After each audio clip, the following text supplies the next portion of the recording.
धरती को स्वर्ग बनाते चलो, प्रेम की गंगा बहाते चलो, प्रेम की गंगा बहाते चलो।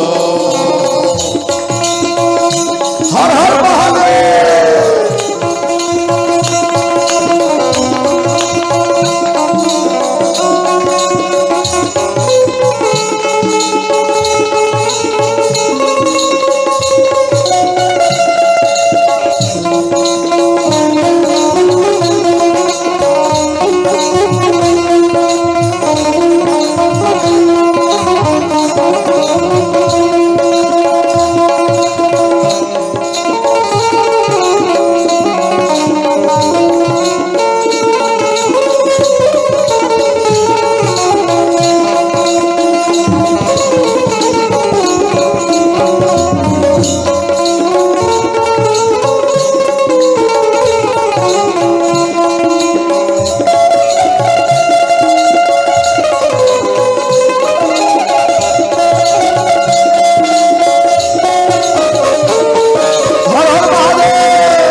कौन है नीचा, सब में वही समाया।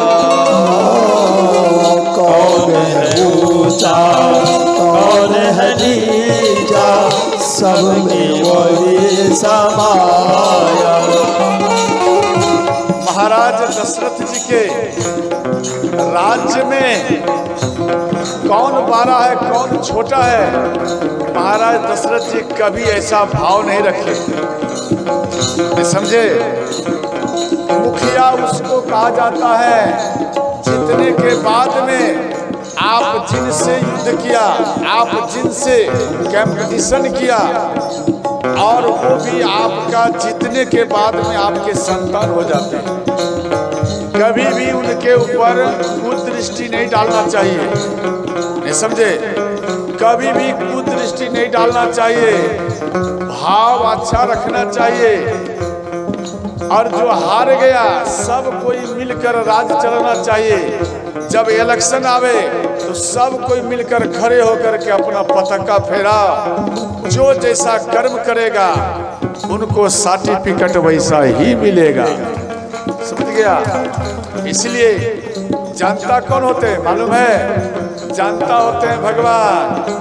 अगर कोई मुखिया जीत लिया, उनके अंदर में अगर अभिमान आ गया, याद रखना अभिमान को भगवान उसको तुरंत चूर कर देते हैं। श्रोताओ, कोई कह दे नहीं नहीं ये मेरे लिए प्रिय है, कोई कह दे नहीं ये मेरे खिलाफ में खड़ा हुआ था, तो वो मुखिया नहीं है। वो मुखिया नहीं कहता कि ये मेरे साथ में राजनीति किया। ध्यान देना, राजनीति का अर्थ है कि राजनीति करने पर किसी को संसार में कष्ट हो ही नहीं सकता। राजनीति को पलट दो कटु नीति। ध्यान देना, जो एक दूसरे के प्रति डिसीजन लेने पर कष्ट हो तो वो राजनीति नहीं कहा जाता, उसी को ही कटु नीति ही कहा जाता है। समझ गया? इसलिए महाराज दशरथ जी के दरबार में, महाराज दशरथ जी के राज्य में कौन ऊंचा है कौन नीचा है, ये सब भेदभाव महाराज दशरथ जी रखते ही नहीं थे।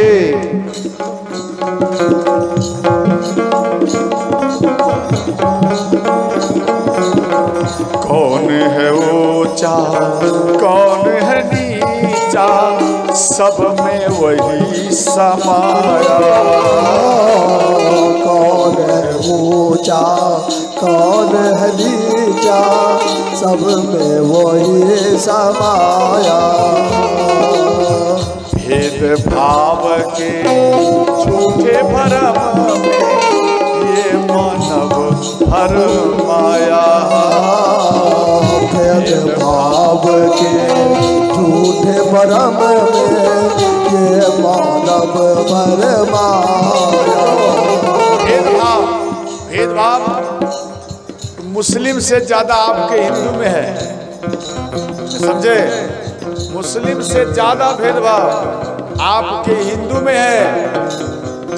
इसलिए कहते सब एक हो जाइए। एक का अर्थ क्या है? ध्यान देना, ऐसा नहीं बजरंग दल हम हो गया तो एक होगी, नहीं, ये आपका भूल है। एक का अर्थ ये है कि जितना संसार में देवी देवता है सब एक ही है, आप सब आपस में लड़ो मत। समझ गए? सब एक है।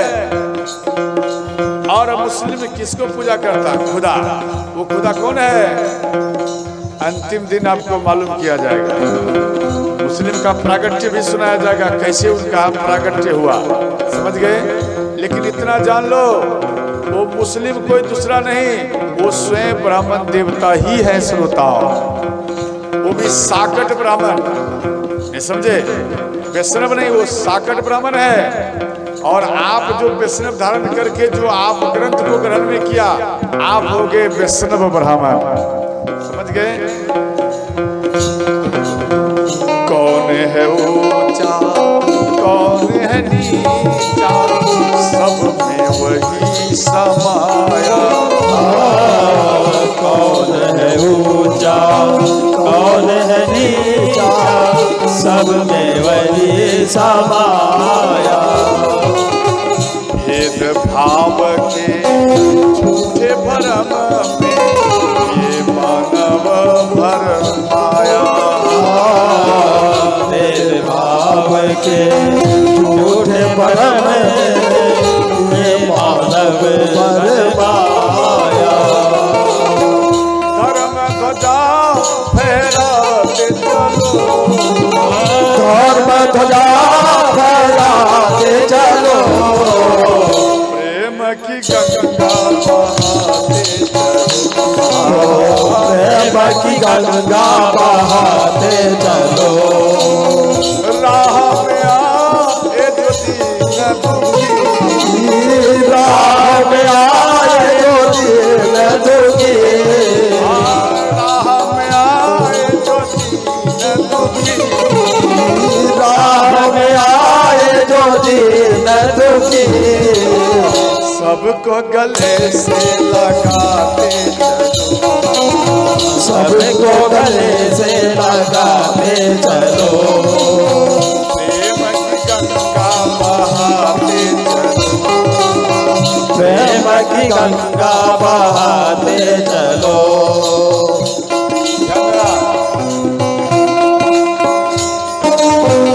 हर हर महादेव।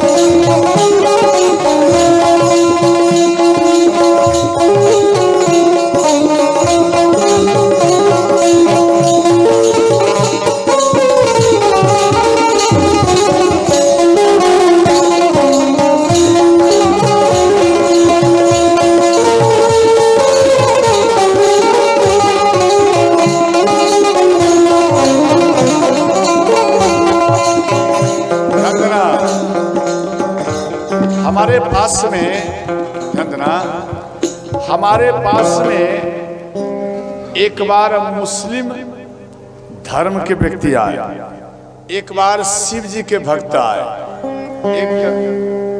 एक कबीर साहब के भक्त आए, निरंकारी आए, संत मत से जुड़े आए। ध्यान देना, 4-5 व्यक्ति मेरे पास में एक बार इकट्ठा हुए परीक्षा लेने के लिए। अब हमारे पास आ गया तो हमको बोले, आप हमें बताइए, हम सब में लड़ाई हो रहा है। बोले क्या बात का लड़ाई है? बोलिए। तो मुस्लिम भाई बोले इन संसार में, इन पृथ्वी में सबसे बड़ा मेरा खुदा है। उसके बाद बोले शिव भक्तों को आप बोलिए, बोले ये झूठ बोल रहा है, इसको मालूम नहीं सबसे श्रेष्ठ में और सबसे बड़ा मेरा भगवान शिव है। और कबीर साहब बोले अरे हम कबीर मत के हैं, ये ब्रह्मा विष्णु महेश ये जितना धर्म प्रकट हुआ है ये सब कबीर साहब से ही प्रकट हुआ है। हमारा तो माथा और भारी हो रहा है, क्या डिसीजन। कोई निरंकारी आए बोले अरे कोई देवता दिखाई नहीं देता है, लेकिन वही नहीं दिखाई देने वाले मेरा श्रेष्ठ निरंकारी भगवान ही है। ये सब फैल है, झूठ है, ये बकवास है। मी बाबा अरे मेरा गुरु ही सबसे ऊंचा है, सबसे श्रेष्ठ है। हम बड़ा चक्कर में आ गया, हम इनको क्या उत्तर दूं, कौन बड़ा है इसके बारे में आ गया। तो ध्यान देना, भगवान शिव को याद किए, बोले प्रभु अब क्या होगा। तो ध्यान देना, देखो तो उसमें दिमाग में आया जैसे ये जाल बना, समझ गया, जाल नहीं समझे आप, इनको जाल में बनाइए, पूरा पंडाल लोहे के जाल में बनाइए, समझ गया। ये पूरा पंडाल चदरा का है, नहीं समझे, चदरा का है, लोहा का है, खुट्टा भी लोहा का है। अगर 200 का बिजली का करेंट यानी लाइन उस कोना में दे दिया जाए 200 पावर का, और उसके बाद इस कोने में मीटर से नापा जाए तो कितना पावर दिखाएगा बोलो। नहीं समझ में आया, ध्यान से देना, फिर बता रहा हूं। ये पूरा पंडाल मानो लोहा का है, ठीक है, नहीं समझे, ध्यान देना। मानो ये पूरा लोहा है, ठीक, ये बहुत बड़ा है, और यहां में 200 पावर का तार सटा दिया गया, समझ गए, ध्यान से समझो, ये बड़ा है, छोटा मत समझना। यहां में 200 पावर का वोल्टेज सटा दिया जाए और यहां में नापा जाए मीटर से कि कितना वोल्ट आया, तो कितना आएगा बोलो। देखो बच्चा बोल दिया और आप लोग नहीं बोल पाती हैं, कितना आएगा, 200 ही आएगा। तो ध्यान देना, इसी प्रकार से जितना धर्म है सबके अंदर में उतना ही पावर है, और कहीं भी आप किनका भी पूजा करिए सब उतना ही पावर में ही रहते हैं, कोई छोटा बड़ा नहीं है। निरंकारी, निरंकारी कौन है, हम उनको बताया, ध्यान देना। निरंकारी, निरंकारी माने निराकार, भगवान शिव ही है श्रोताओं जो निरंकारी के रूप में पूजे जाते हैं। और खुदा, ध्यान देना, खुदा, खुदा क्या है, बिस्मिल्लाह, विष को मिला के पीने वाले भगवान शिव है, उसी को तो आप खुदा कहते हैं, बिस्मिल्लाह कहते हैं, समझ गया। ऐसे इनका चर्चा विशेष करूंगा अंत दिन, समझ गया। और गुरु, मी बाबा के आए भक्त, वो बोले मेरा गुरु बड़ा है, सबसे श्रेष्ठ है। हम उनको समझाया, देखो आपके गुरु श्रेष्ठ नहीं है, आपके गुरु श्रेष्ठ नहीं है, आपके गुरु के अंदर में जो गुण है वो सबसे ज्यादा श्रेष्ठ है, समझ गए। और दूसरी बात, आप गुरु बनाया और गुरु का पूजा किया, आप ध्यान में लाओगे तो गुरु आपके सामने आ जाते हैं। तो याद रखना, वो गुरु नहीं आते, वो गुरु आपके नहीं है। जो आप माला लिया, कंठी लिया और आपके सामने में गुरु प्रकट हो गया, अरे वो गुरु नहीं है, वो भगवान श्री राम ही है, भगवान शिव है, जो आपके गुरु के रूप में आ गए और आपको आकर दर्शन दे दिए। गुरु के पास में केवल वाक्य है, पावर नहीं है। गुरु जी जो बोल देंगे वो कंप्लीट हो जाएगा, और उनको पूरा करने के लिए भगवान गुरु के रूप में ही आकर दर्शन देते हैं आपको, समझ गए। तो ध्यान देना, इसलिए रॉन्ग फिगर में जान लो, एक ब्रह्म है एक सत्य है, एक ही है परमात्मा। एक ब्रह्म है, एक सत्य है, एक है परमात्मा। परमात्मा भगवान श्री राम। ये राम जो आप कथा सुन रहे हैं, ये प्रागट्य राम का लीला सुन रहे हैं, वो राम को ब्रह्मा जी भी दर्शन नहीं कर पाए, समझे? वो राम परम ब्रह्म राम, वो राम का दर्शन ब्रह्मा जी नहीं कर पाए, भगवान शिव जी भी नहीं कर पाए हैं। ध्यान देना, जब ऐसे महापुरुष, ऐसे भगवान स्वयं ब्रह्म राम का दर्शन नहीं कर पाया, तो हम आप क्या संभव है कर पाओगे? ध्यान में करोगे, और कोई मार्ग नहीं है। एक ब्रह्म है, एक सत्य है, एक ही है परमात्मा। एक ब्रह्म है, एक सत्य है, एक ही है परमात्मा। प्राणों से प्राण मिलाते चलो, प्राणों से प्राण मिलाते चलो, प्रेम की गंगा बहाते चलो, प्रेम की गंगा बहाते चलो। राह पे आए जो दीन दुखी, राह में आए जो दीन दुखी, सबको गले से लगाते चलो, सबको गले से लगाते चलो, प्रेम की गंगा बहाते चलो, प्रेम की गंगा बहाते चलो, प्रेम की गंगा प्रेम की गंगा बहाते चलो। ध्यान देना।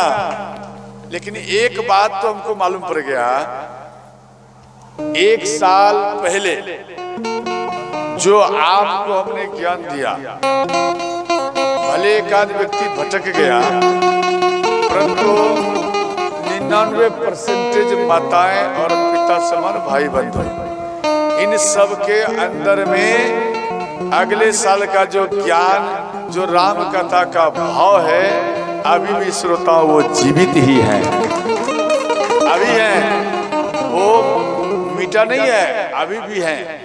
क्यों?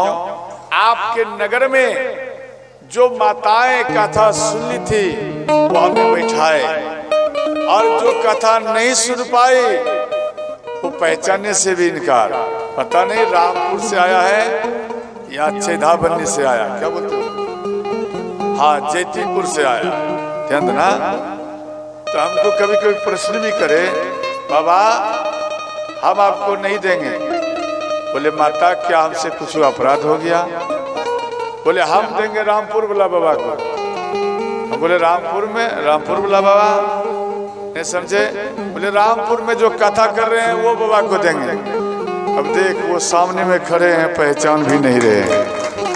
सोच। तो हम बोले माता वो बेटा यही है आपका। बोले आप हैं? जल्दी में बैठिए, आप बैठिए बैठिए, ध्यान से बैठाए, समझ गए? तुरंत बैठाए, जल पीजिए, गलती हो गया बाबा, जो रुपया दिया वो मेरे लिए बहुत हो गया, समझ गया? देखो साधु संत रुपया के भूखे नहीं, वो तो केवल भाव के ही भूखे रहते। भाव चाहिए।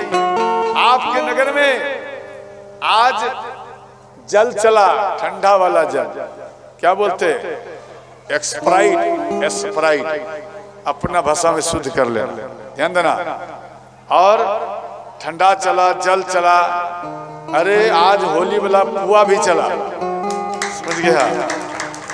आज कई माता है पुआ पवाई, इतना पवाई, इतना पवाई कि पेट मेरा भर गया, उसका भंडारा पूर्ण हो गया। ध्यान देना। आप जो पुआ पवाई, जल पवाई, नाश्ता पवाई, भोजन पवाई, वो भोजन के प्रभाव से ये हम राम कथा करते हैं और हर जीवों में ये प्रवेश हो जाता है। समझ गए? अब सोच कितना लाभ मिलेगा। सबसे पहले तो तेरा रोग नष्ट होगा, उसके बाद ध्यान देना, ये संत का चरण जहां में चला गया, ये चरण पादुका मना चरण में जो खराम है, इन खराम का अगर खटर खटर आवाज गया, जैसे घंटी बजा दो तो मंदिर का द्वेष मिट जाता, नहीं समझे? आकारमत शक्ति जो है वो भाग जाएगा। उसी प्रकार से संत के चरण में जो खरा है, उनके आवाज से, उनके ठोकर से आपके घर में मानो कोई बुरी आत्माएं हैं, वो सदा सदा के लिए ही भाग जाएगा। खराम में इतना पावर है श्रोता, समझ गए? एक स्थान में खराम ही मांग लिए थे, बोले बाबा आप जा रहे हो, आप हमें खराम दे दो। खराम ले लिया। अब वो खराम क्या हुआ, वो उनके घर में चक्कर लगावे रात में, समझ गए? रात में खटर खटर पूरा घर करे, सोने नहीं दिया। जब सोने नहीं दिया, मेरा चरण पादुका घूम रहा है, तो अंत में वो आकर के हमको चरण पादुका दे दिए, बाबा रात भर सोने नहीं देता है। बोले मैया ऐसा क्या बात? बोले आपका रात भर खटर खटर करता है। जब हम किवाड़ खोल के इनके पास आते तो जैसे रखा हुआ है वैसे है, और जब सोया तो खटर खटर शुरू। बोले अच्छा, इसका अर्थ है मेरे चरण पादुका में पावर है। बोले बाबा सच में पावर है। तो उनको समझाए हमारे में पावर नहीं है, हमारे में कुछ पावर नहीं है, लेकिन हमारे प्रभु श्री राम में बहुत पावर है। समझ गए? और दूसरी बात, हमारे पास में कई प्रकार का दुख की बात की, ध्यान देना। कई व्यक्तियों का दुख हम सुन नहीं पाते। आप मन में ये मत सोचना कि बाबा मेरे बात को कान में बैठाएगा, कुछ उत्तर देगा, तभी हम इनको कंप्लीट मानेंगे। ये सोच को हटा देना। आपके अंदर में जो दुख है, सुख है, आप बोलते जाओ, लेकिन भाव से बोलना। जब आप भाव से बोलेंगे तो मेरे शरीर के अंदर में भगवान बैठे, आपके शरीर के अंदर में भी है, वो आपके पुकार को व्यास भगवान सुन लेंगे और खेल खेल में आपका पूर्ण काम बन जाएगा। समझ गए? अपना भाव रखो, ये नहीं इंतजार करो बाबा हाँ ना बोलेंगे तब संतुष्टि होगा, नहीं, ऐसा सोच नहीं रखना है। समझ गए? बोलो सच्चे दरबार की जय हो। हाँ, भगवान राम झरोखन में न खिड़की देखे तो वहां में मन में विचार किया, पूरा नगरवासी सब प्रसन्नता में है। इसका क्या अर्थ है? इसका अर्थ है कि भैया भरत ननिहाल से आ रहे हैं, तभी तो सब प्रसन्न हैं। देखो भगवान राम भरत जी को जो याद करते हैं, ध्यान देना, भरत सरिस प्रिय को जग माही, यह सगुन फलो दूसर नाहि।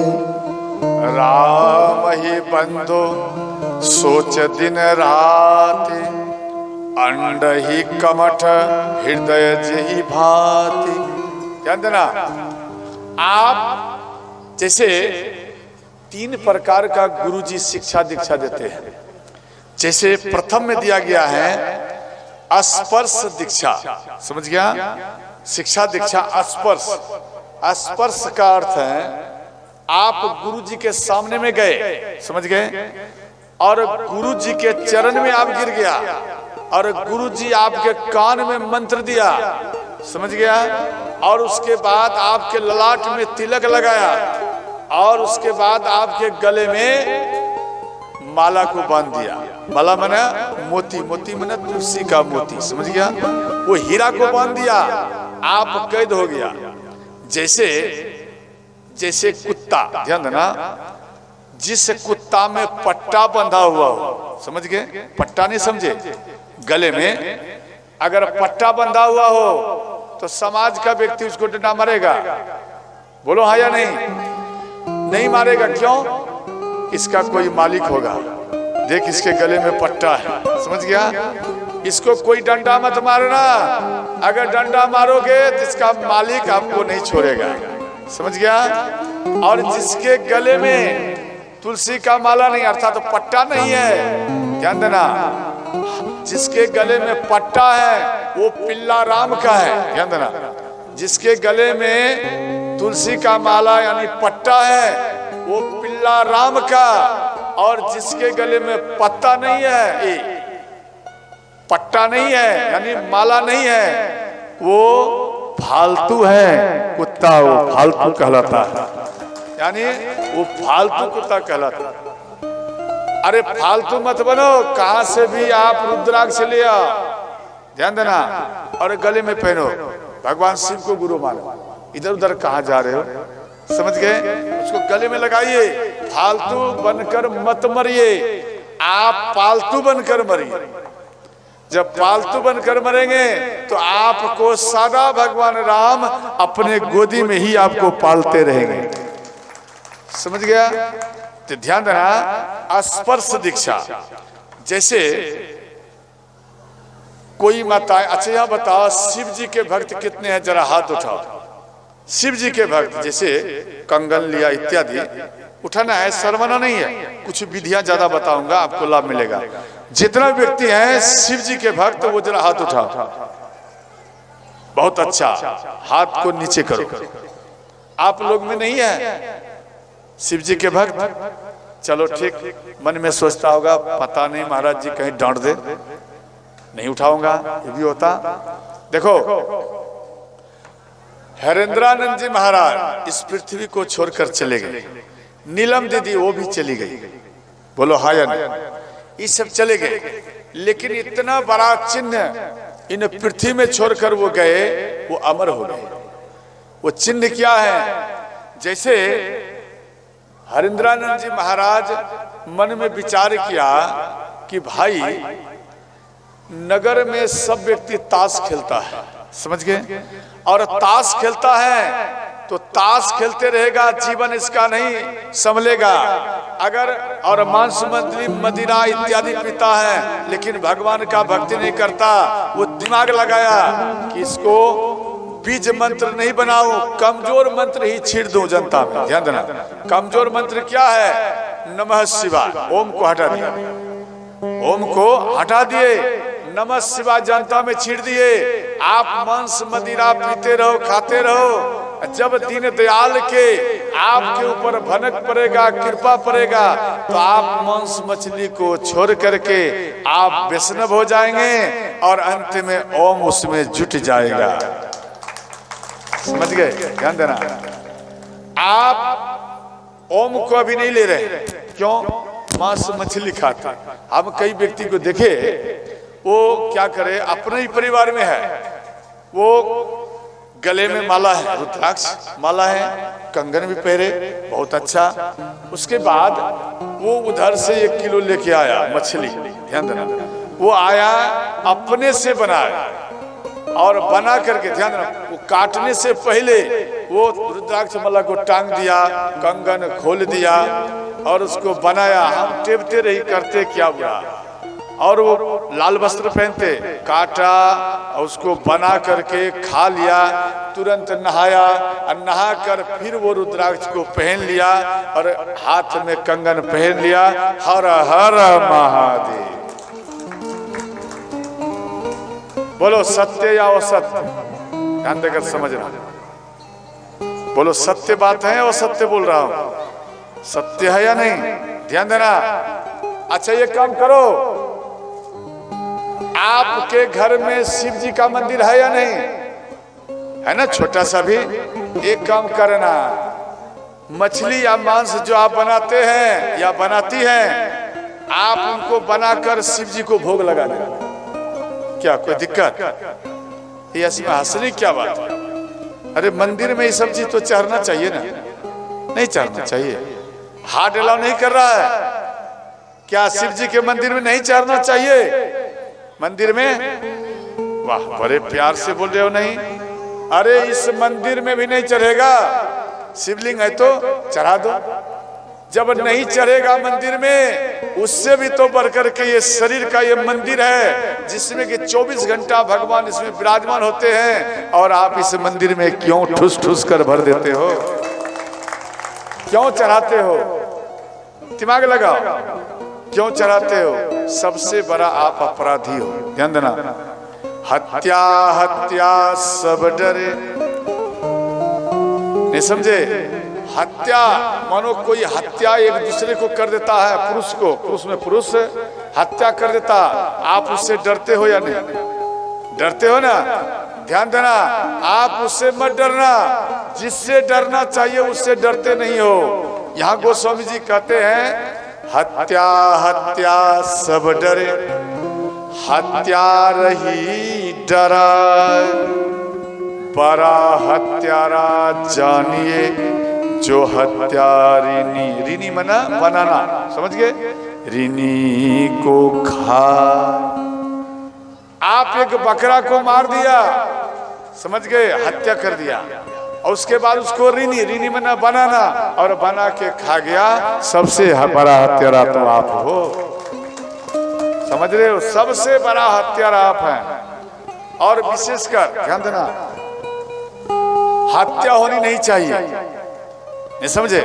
हत्या होनी नहीं चाहिए। और आप हरिंद्रानंद जी महाराज नमः शिवाय इस कारण से छोड़े, जब वो उल्टा नाम जपत जग जाना, वाल्मीकि भये ब्रह्म समाना। इसका अर्थ क्या है?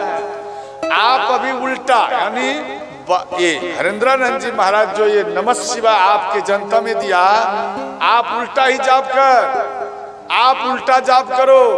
जब दीन दयाली की कृपा पर जाएंगे तो आप फिर पलट जाओगे, सही मार्ग पे आ जाओगे। और कोई संत मानो मिल गया तो आप एक काम करना, ध्यान देना, जैसे आपके मन में केवल आदत बन जाए शिव जी का पूजन करने का, स्वयं इच्छा आपका भाग जाएगा, समझे? धीरे धीरे इच्छा भाग जाएगा, अपने आप को वैष्णव समझोगे, और उसके बाद वैष्णव धारण करो। ओम का कैसे मंत्र चलोगे? ध्यान देना, आप मानो कोई संत में जा रहे हो तो ठीक है, संत के पास से ओम नमः शिवाय मंत्र ले लीजिए। अगर नहीं ले सकते, विश्वास नहीं है संत पर, तो उनके पास मत जाओ। शिवलिंग है ना, शिवलिंग, शिव को गुरु मानते ना, शिवलिंग के पास में जाइए और अपना दोनों हाथ को उसमें लगाइए। जब आप शिवलिंग को स्पर्श करेंगे तो ठंडक लगेगा, ये समझे? और धीरे धीरे वो आरुण आपके शरीर में आएगा। शिव जी को बोलिए, हे शिव, आप ही मेरे गुरु हैं और हम आपके शिष्य हैं। हमें ओम नमः शिवाय अर्थात जो पूर्ण आपका मंत्र है, वो मंत्र हमें चाहिए। आज से हम वैष्णव धारण का ही हम पालन करेंगे, समझ गया? अब देखो कैसा मिठास होगा आपका शरीर। जैसे रसगुल्ला आप हाथ में रख दो, रसगुल्ला को आप हाथ में रख दीजिए तो क्या मिठास लगेगा? रसगुल्ला हाथ में रखिए, मिठास लगेगा? या उस रसगुल्ला को उठाकर सिर पर रख दो, मिठास लगेगा? नहीं लगेगा। और उसी रसगुल्ला को अब जीवा पे केवल रख दो ठीक जगह पे, तो आप देख लेना पूरा शरीर ही मिठास हो जाएगा। उसी प्रकार से ओम नमः शिवाय, ध्यान देना, ओम जैसे ही सट गया तो हो गया बीज मंत्र। जैसे आप शिव पुराण पाठ करोगे, समझ गए? आपको 1 महीना लगेगा। एक बार ओम नमः शिवाय जाप कर दोगे तो समझ लो जैसे ओम नमः शिवाय बोला तो शिव पुराण वो कंप्लीट हो गया। उसी को ही मंत्र बोला जाता है, समझ गया? इसलिए ध्यान देना, ध्यान देना मेरी मैया, ओम नमः शिवाय, और वो आरुण आपके शरीर में आ जाएगा और आप वैष्णव बन जाइए, समझ गए? और दूसरा बात ये हुआ स्पर्श दीक्षा, समझ गए?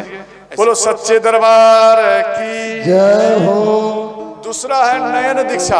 नयन दीक्षा नहीं समझे? नयन दीक्षा जैसे आप हमको देख लिया, किसी व्यक्ति के अंदर में मन में आ गया ये मेरे गुरु योग्य अच्छा है, ठीक, आप हमको गुरु बना लिया। आप अपना नयन से हमारे नयन का दर्शन किया, और मेरे नयन से आरुण निकल आपके शरीर में चला गया, समझ गए। और दूसरा, गुरु जब माला देते तो आपके नयन में और अपना नयन को मिलाते गुरु जी। क्यों? नयन के द्वारा, आपके नयन द्वारा प्रवेश होगा और जो चिक्षु, जो ज्ञान, जो प्रकाश हमको दिखाई देता वो आपके नयन में गुरु महाराज ही भर देते हैं। सुनता हूं, ये हुआ नयन दीक्षा, समझ गया। जैसे ध्यान देना, मयूर और मयूरी ये कभी शारीरिक संबंध नहीं करते। तो आप मन में सोचेंगे जब शारीरिक संबंध नहीं करते तो फिर ये इनका वंश कैसे बढ़ता। देखो, मयूर और मयूरी जब डांस करते ना, तो डांस करते करते, नाचते नाचते मयूर के नयन से अश्रुबिंदु गिर जाते, तो मयूरी उनके अश्रुबिंदु को तुरंत वो पी जाती है। उसी अश्रुबिंदुओं से मयूरी गर्भ धारण करती, इसी से ही वंश इसका आगे बढ़ता है। समझ गया? ये हुआ नयन दीक्षा। इसके बाद दिया गया ध्यान दीक्षा। जैसे गुरु पूर्णिमा होता तो गुरु पूर्णिमा में हर शिष्य का कर्तव्य है, ध्यान देना, चाहे शिव जी के शिष्य हो, चाहे किसी चलता फिरता गुरु के शिष्य हो, चाहे अपनी माँ के शिष्य हो। ध्यान देना, आपको अगर किसी गुरु पर विश्वास नहीं है तो आपके घर में प्रत्यक्ष गुरु है, वो है आपकी माँ और आपके पिता। आप अपनी माँ और पिता के चरण में जाइए और उनसे शिक्षा दीक्षा लीजिए, लेकिन माँ भी शिक्षा दीक्षा होनी चाहिए। समझ गया? माँ भी आपका शिक्षित होगी, दीक्षा ली होगी, तभी तो वो मंत्र उसके पास आएगा और वो मंत्र फिर आपको देगा। अगर माँ के पास मंत्र नहीं होगा तो गुरु कैसे बनेगा? नहीं समझे बात को? इसलिए माँ भी होना चाहिए संत, पिता भी होना चाहिए संत, तो उससे शिक्षा दीक्षा लीजिए। गुरु पूर्णिमा के समय में जैसे आप काली माता का पूजन करती है या करते हैं, वो अपार पावर में रहती है, नहीं समझे? वो अपार पावर में रहती है, सारा देवता उनसे आर्ज बिंदु करते और पावर लेते, माता मेरे ऊपर भी पावर दो। उसी प्रकार से गुरु पूर्णिमा में अपार पावर में गुरु जी हो जाते हैं और गुरु जी के सामने में ब्रह्मा विष्णु महेश वो स्वयं आकर गुरु महाराज से ही ऊर्जा प्रदान करते हैं, लेते हैं, समझे? ऊर्जा लेते अपने में, तब इनके पास में पावर आते हैं। समझ गया? इसी को कहा जाता है गुरु पूर्णिमा। ध्यान देना। तो अंत में गुरु जी आए और गुरु जी देखो शिक्षा दीक्षा ये कितने तारीख तक कथा चलेगा? 11 तक, समझ गया? और 12 को हवन होगा, तो 12 तारीख को ही शिक्षा दीक्षा दिया जाएगा। हमको जहाँ जनवास आप दिया डॉक्टर साहब के यहाँ, वहां में हम शिक्षा दीक्षा देंगे। मानो ये गुरु आपको पसंद आवे तो गुरु बनाना, वरना मत बनाना। हमारे तरफ से ये भी आदेश है। ये जरूरी नहीं आप हमसे शिक्षा दीक्षा लो, ऐसा नहीं, आप मत लीजिए। अगर हम आपको पसंद हो जाए नहीं ये गुरु ठीक है तो आप शिक्षा दीक्षा लो, वरना मत लो, नहीं समझे? कई व्यक्ति ले लेते, बाद में हंसी उड़ाते, तो वहां गुरु का निंदा करोगे तो आपके घर में जो इष्ट देव देवता है वो भी नाराज हो जाएंगे, वो खुश नहीं होंगे। इसलिए हम नहीं चाहते कि आप और गड्ढे में जाओ, आप ऊपर होइए। समझ गए? तो ध्यान देना, गुरु वशिष्ठ आए, गुरु वशिष्ठ समझाए राम को। ध्यान देना, गुरु जी पहले, राम दूसरे मंजिल पर थे, गुरु जी जब प्रवेश किए मालूम पड़े माँ सीता और भगवान राम दौड़ते हुए आए, ऊपर में से दौड़ते हुए आए, गुरु का स्वागत किए। ध्यान देना, और उनका चरणामृत लिए, चरणामृत महल में छीटे माँ सीता और भगवान राम, और वो चरणामृत थोड़ा रखे जो कि राम और माँ सीता उन चरणामृत को ही पी गई। श्रोता देखो, चरणामृत कई माताएं तो आज लिए, ध्यान देना, देखो भाव से लेना है। आप भाव से लेंगे तो चरणामृत काम करेगा, वरना काम नहीं करेगा, वो विफल हो जाएगा। और दूसरा, कई व्यक्ति चरणामृत ले लिया फेंक दिया, चरणामृत ले लिया हटा दिया, तो समझो वो जहर बन जाएगा। आप जहां भी छीटोगे वो जहर बन जाएगा। इससे अच्छा आप उन चरणामृत को मत लीजिए। कई माताएं लिया तो मालूम होगा तभी तो लिया, और इसके बाद ध्यान देना, जैसे हम गया अपने घर में जाकर खड़ी हैं कि गुरु जी आएंगे, इनका स्वागत करेंगे, समझ गया? वही स्वागत, वही श्रद्धा, वही भाव भगवान राम से ही उनको मिला देते हैं, समझ गए? इसलिए भाव रखना करो। और इसके बाद यहाँ गुरु जी का स्वागत किए, गुरु जी प्रसन्न हुए। अंत में राम को बोले, हे राम, आप साफ ये संयम से रहना, कल आपको आपके पिता आपको राज तिलक करेंगे। भगवान राम बोले, गुरु जी हम कैसे राजगद्दी बैठ सकते, हमारा इच्छा नहीं, क्योंकि एक साथ में जन्म लिए चारों भाई, एक साथ में पढ़े, एक साथ में एक बेड पर सोए, एक साथ में विवाह हुआ और एक साथ में ज्ञान लिया, और आज जब राज्य का बात आता है तो हम अकेला कैसे, चारों भाई को ही तो चाहिए। ये भाव देखकर गुरु जी प्रसन्न हो गए। अंत में बोले, देखो ये मेरा इच्छा नहीं, ये तेरे पिता का ही आदेश है। भगवान राम बोले, जब मेरे पिता का आदेश है तो हम अपने piता के बात को नहीं ठुकरा सकते। तो अंत में गुरु वशिष्ठ चले गए। इधर भगवान राम, ध्यान देना, इधर भगवान राम के राज्य में इंद्र भगवान, ध्यान देना, इंद्र भगवान सब मन में विचार कर रहे हैं कि कैसे विघ्न हो, राम का राज तिलक नहीं हो, विघ्न हो। सारा देवता मां सरस्वती के चरण में गिर गए, समझ गए? जैसे ही चरण में गिरे, मां सरस्वती नहीं मान रही थी, लेकिन यहां गिर गई। शारदा बोली विनय सुर रही, सादर बोली विनय सुर कराये, शारद बोली विनय सुर करही, सादर बोली विनय सुर कराये, पारहि पार पावले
ब्रह्मा जी बोले, देवी ऐसे तो माँ सरस्वती नहीं मान रही थी। बोले नहीं नहीं, भगवान राम के राज्य में विघ्न डालना ये पाप नहीं महापाप होगा, इसलिए हम ऐसा काम नहीं करेंगे। तो ब्रह्मा जी बोले, देवी संतान की बात को मान लो, आप भगवान राम बन जाएंगे तभी तो सभी बालकों का कल्याण होगा। इसके बाद माँ सरस्वती ने बात को मान गई। अब माँ सरस्वती आई अयोध्या में, दिमाग लगाई। कई व्यक्ति के अंदर में सोच है कि बुद्धि को पलट दिया गया। ध्यान देना, बुद्धि को पलटने का अर्थ है गहराई में जाओ। मंथरा के पास में आए माँ सरस्वती, मंथरा को याद दिला रही है माँ सरस्वती। वो क्या याद है? मंथरा पूर्व जन्म में राजा बलि की बहन है, समझ गए? तो राजा बलि के पास में 52 भगवान आए, 3 पग पृथ्वी मांगे, 2 पग में इनका सारा संपत्ति समाप्त हो गया, तीसरा पग कहाँ रखूं? तो राजा बलि बोले हमारे सिर पर आप रखिए। तो राजा बलि के सिर पर 52 भगवान रख दिए और इनको पताल में लेकर चले गए। पताल में जब गए तो 52 भगवान बोले हे बलि, आपके ऊपर आज हम प्रसन्न हैं, आप कुछ वर मांगिए। तो राजा बलि बोले प्रभु, अगर मेरे ऊपर आप प्रसन्न हैं तो सादा सादा के लिए आप मेरे दरबार में ही स्थापित हो जाइए। समझ गए? दरबार में आप रहिए। अब वहां राजा 52 भगवान रहने लगे। इधर मां लक्ष्मी काफी समय बीत गया तो मन में विचार किए भगवान गए अभी तक आए नहीं, इतना समय बीत गया। तो अंत में देवऋषि नारद मिले। तो देवऋषि नारद बोले आप जाओ तभी भगवान मुक्त होंगे, वरना नहीं, वो तो भक्त के बस में हो गया है। तो मां लक्ष्मी श्रावण मास की पूर्णिमा में, याद रखना, श्रावण मास की पूर्णिमा में साकेत लोक से पताल में आई और राजा बलि के पास में आकर खड़ी हो गई। और मां लक्ष्मी बोली कि मेरे पास में कोई भाई नहीं है और आज श्रावण की पूर्णिमा है, मेरा इच्छा है कि आप मेरा भैया बनो। राजा बलि को मां लक्ष्मी कहती आप मेरा भैया बनो। बोले ठीक है। देखो, कोई स्त्री आपको कह दे कि हमें भाई नहीं है, आप मेरा भाई बन जाओ, आपके अंदर में खुशी होगा या नाराजगी होगा? आप खुश हो गए या नहीं? अपना भैंसुर को भी अगर आप भैया बना लोगे उस दिन तो रक्षाबंधन बांधोगे, सदा सदा के लिए तेरा वो भाई ही हो जाएगा। ध्यान देना, भैंसुर को भैंसुर नहीं, भैंसुर ही आपका भैया है। कई व्यक्ति भैया बोलो, भैया बोलते हैं नहीं, आप उनको भैया बोलेंगे, वो आपको बहन बोलेंगे, लेकिन यहाँ बहन नहीं बोलेंगे, क्यों? शर्म लगेगा। बहन के समान होती है भाव। बात समझ गए? तो यहाँ में मां लक्ष्मी बोली कि हमारा कोई भाई नहीं, आप मेरा भाई बनिए। तो बोले ठीक, हम आपका भाई बन गया। बोले आप अपना कलाई दो। तो कलाई में कच्चा धागा बांधे। ध्यान देना। अच्छा एक बात बता मेरी भैया, आप अपने अपने भाई को कीमती से कीमती रक्षाबंधन बांधती हो या नहीं? बोलो ना, बांधती हो ना? क्या पावर बढ़ेगा? ध्यान देना, जिस रक्षाबंधन में पावर है उसका कोई मोल नहीं है। समझे? जिस रक्षाबंधन में पावर है उस रक्षाबंधन का कोई कीमत नहीं है। जिस रक्षाबंधन में पावर नहीं है उसी को बाजार में ज्यादा से ज्यादा उसका दाम है। दिमाग में बिठा लेना। अच्छा एक बात बता, जो आप अपने भाई को रखा रखी पहनाती है रक्षाबंधन, क्या इष्ट देवी देवता के मंदिर में वही चढ़ाती है? क्यों? ये जो नहीं चढ़ाती है इसका अर्थ है वो रक्षाबंधन डुप्लीकेट है। बोलना है या ना? तो क्या आप अपने भाई को डुप्लीकेट राखी पहनाती है? सोच, दिमाग लगा। जो रक्षाबंधन केवल धागा में बंधा हुआ है उसमें कोई व्यवस्था नहीं है, डायरेक्ट गांठ है और जाकर के आप मंदिर में चढ़ाती हैं, वो कम से कम हमारे हिसाब से अगर 10 रुपया का आप ले लेंगे तो पूरा जितना आपका फैमिली है सब उसी में ही कंप्लीट हो जाएगा। मात्र 10 रुपया में आपको भगवान ज्यादा रुपया दिया तो आप बाजार में चली गई और रेडीमेड उठाकर अपने भाई को कंप्लीट कर दिया। वो कंप्लीट नहीं हुआ, वो कमजोर हो गया भाई। समझ गया? कच्चा धागा को बांधिए भाई में तो पावर बढ़ेगा। समझ गया? जो इष्ट देवी देवता के मंदिर में चढ़ाती है वह उठाकर अपने भाई के कलाई में बांधो वो भाई का कभी भी जीवन में अकाल मृत्यु नहीं होगा। सुनता समझ गया। कई बहन की भाई चले जाते, कई भाई की बहन चली जाती। भाई बहन कब रोती है मालूम है? भाई बहन तब रोती है जब उनका रक्षाबंधन होता है। उस टाइम में वो अपने भाई और अपनी बहन को याद करते हैं। आज अगर मेरा भाई रहता, अगर आज हमारी बहन रहती, तो आज वो मेरे कलाई में वो रक्षा सूत्र अवश्य बांधती। वो बहन फुट फुट कर अपने भाई के लिए रोती है, समझ गया। और वो अपने भाई अपनी बहन के लिए रोते हैं, समझ गए। इसलिए ऐसा गलती मत करना करो। जो ठीक कच्चा धागा है आप उनको अपने भैया के हाथ में बांधो, पावर बढ़ेगा। जब बांध दिया राजा बलि को, तो राजा बलि बोले कि बहन मेरा इच्छा है आपको कुछ देने का। बोले अच्छा क्या चाहिए बोलो।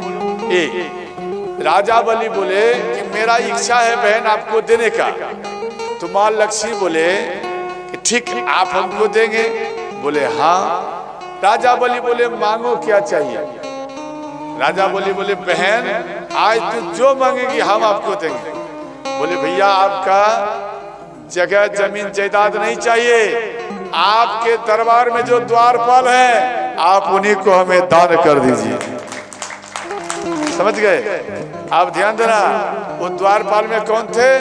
बावन भगवान। वो बावन भगवान को ही मां लक्ष्मी मुक्त करके वो अपने साथ में साकेत लोग चले गए। तो राजा बलि की बहन ये मंथरा थी पूर्व जन्म में, और राजा बलि की बहन संकल्प ली थी मेरे भैया के राज से, समझे, मेरे भैया के राज को बावन भगवान छीन लिया, छल करके छीन लिया। और हम भी संकल्प ले रही हूं कि बावन भगवान जब अवतार लेंगे तो हम भी अवतार लेंगे और इनके राज से ही हम इसको निष्कासित कर देंगे। ये इनके दिमाग में याद दिलाए कौन? मां सरस्वती। समझ गए। और मथुरा के कान में ये बात याद आया, समझे, कान में आया कि राम का कल राज्याभिषेक। ये लंबी सांस में गई और केकई को बोलने लगी कि केकई, ध्यान देना,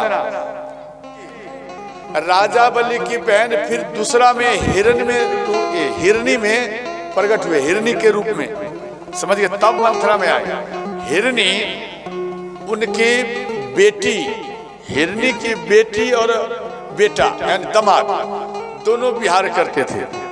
केकई नरेश के राज्य में जंगल था, तो केकई नरेश धनुष पर बाण चढ़ाकर वो हिरण को मार दिए। तो हिरणी के दामाद थे। तो हिरणी के पास में हिरणी की बेटी आई, सारा बात बताए।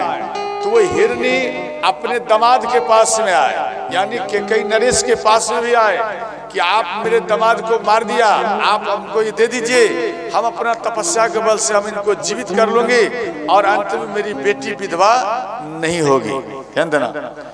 तो वो केकई नरेश झटके से तलवार निकाले और हिरणी के ऊपर गर्दन में चलाया।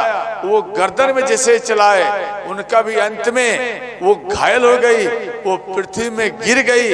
उस टाइम में वो संकल्प ली मरते समय में कि हे राजन, आप जिस प्रकार से मेरी बेटी को विधवा किया, अब हम फिर दोबारा जन्म लूंगी और जन्म लेकर के आपके बेटी को हम विधवा करूंगी, ये मेरा संकल्प है। वही हिरणी, ध्यान देना, ये दोनों बात मां सरस्वती इनको याद दिलाए। तो ये मंथरा मां केकई के पास में आई। ध्यान देना। अब मां केकई के पास में आई, यही मंथरा पुतना भी बनी थी कृष्ण अवतार में, यही पुतना थी। तो ध्यान देना, ये बात को अगर आपको जानकारी लेना है तो अध्यात्म रामायण ला करके आप पाठ करिए, आपको ये बात उसमें अवश्य मिलेगा। इसके बाद ध्यान देना, मां केकई के दिमाग को पलटने लगे। ध्यान देना, मां केकई भूल गई। जैसे ही मंथरा आई और केकई को बोली कि केकई तुझे मालूम है? बोले क्या? अरे राम का कल राज्य अभिषेक होगा, यानी राज्य तिलक होगा। माँ केकई खुश हो गई। माँ केकई जो राम को वर दी थी वो बात भूल गई।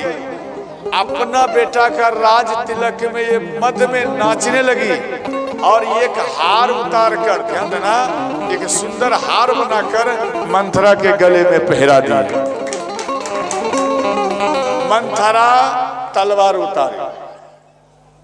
माँ केकई को मंथरा तलवार उतार कर दिए और माँ केकई को हाथ में दिए। मंथरा बोली आप एक काम करो, हम जीते जी नहीं चाहते कि आप दासी बनो और मेरे गर्दन को काट दो। तो माँ के कई मन में विचार किए, लग रहा है इसको लक्ष्मण मेरा बेटा थोड़ा क्रोधी है, शायद मंथरा को डांट दिया इसलिए आज मंथरा ज्यादा नाराज हो गई है। क्या तुझे लक्ष्मण कुछ बोले? बोले लक्ष्मण नहीं, आज कल राम का राज तिलक होगा और उसमें राजमाता बनेगी कौशल्या और आप बनेंगे दासी। चौका निपाई पुताई करना। तो यहां मां केकई बोली राम हम सभी माताएं को एक समान देखती है। नहीं समझे? राम सभी माताएं को एक समान देखते, तो आप कैसे बोल रही हो जे राम हमको दासी बनाएंगे? कौशल्या सम सब महतारी, कौशल सम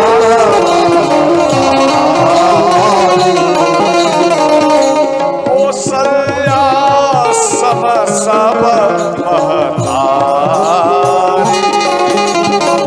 कौशल्या सम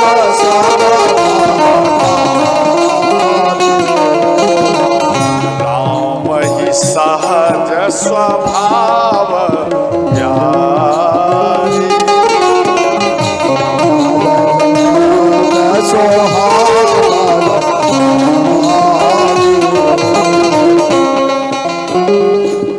मंथरा मुंह पर यानी कौशल्या के समान ही सभी माता से राम प्रेम करते और सब माताएं से ज्यादा राम हमसे प्रेम करता है। मुंह पर करही स्नेह विषेखी, पर करही हमसे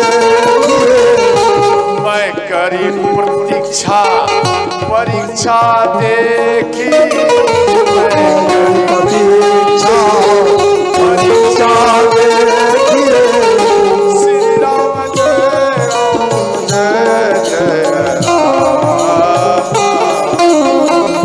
श्री राम जय राम जय श्री राम जय जय राम, श्री राम जय राम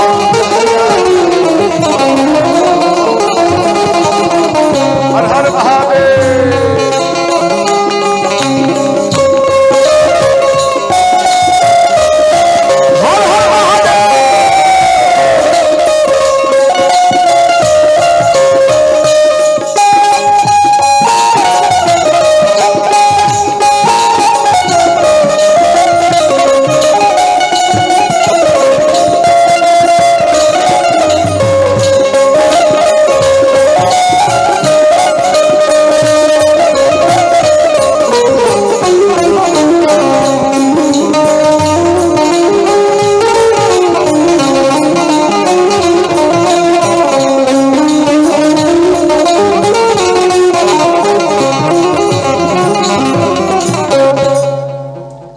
देखो माँ केकई कहती सबसे ज्यादा राम हमसे प्रेम करता है। एक बार ध्यान देना, माँ केकई कह रही है एक बार दीदी कौशल्या राम को हमारे पास में से अपने पास में जाकर सुलाई।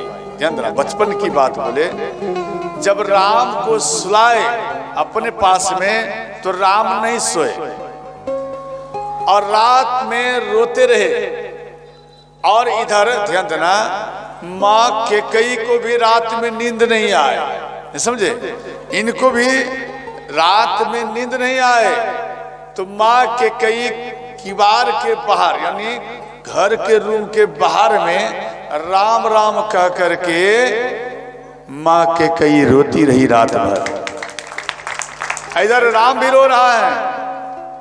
तो माँ कौशल्या जब इनको शांत नहीं करा पाई राम को, तो माँ कौशल्या महल में से बाहर आई, यानी रूम से बाहर निकली। तो जैसे ही बाहर निकली तो अगले कमरे में देखे कि कैकेयी रो रही है। कैकेयी के पास में जाकर माँ कौशल्या बोली, बहन क्या बात, आप किस कारण रो रही हैं? तो माँ कैकेयी बोली, दीदी क्या बताऊं, मेरे पास में राम डेली सोते तो हमें नींद आता, परंतु आज राम मेरे पास में से आपके पास में चला गया, इस कारण से दीदी हमको रात भरी नींद नहीं आया। बोली, बहन तू जीत गई, हम हार गए। अरे राम भी तो रात भरी नहीं सोया है। माँ कैकेयी भागते हुए गई, महल में भागते हुए गई और रोते हुए राम को अपने सीने से लगाई। तुरंत राम चुप हो गया, शांत हो गया। अर्थात इसलिए ये कहते हैं, मोह पर कर ही स्नेह बिसखी, अब मैं करी प्रति परीक्षा देखी। समझ गए, हम ये परीक्षा करके देख लिया, राम सब माताएं से ज्यादा हमसे प्रेम करता है।